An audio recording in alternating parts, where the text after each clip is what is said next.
Now, I think there's a couple of reasons why people are loving this John Terry crying story so much.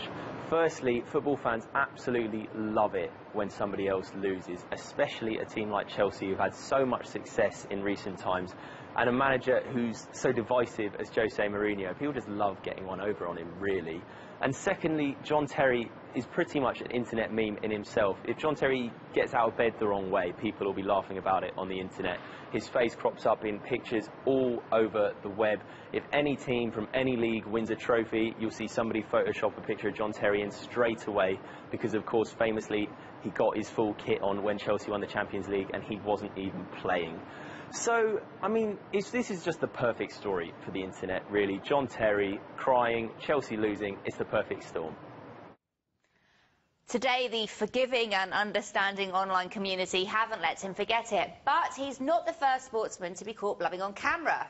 Here's David Beckham. He doesn't seem like a man afraid to show his emotions. And when he retired from football last year, it all got a little bit too much for him. He hung up the boots at the end of the last season when he was playing for Paris Saint-Germain.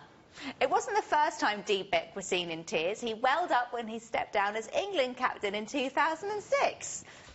In the 2012 Olympics, Chris Hoy showed that having giant thighs doesn't stop you from getting a little teary. True, mine are huge and I cry every week. The Scotsman said he welled up like a baby when he was listening to the national anthem after getting his 5th gold medal in London. If he'd heard me play the national anthem on the melodica, then he'd have something to cry about. I'm sure the Royals were watching telly with a tear in their eye as well.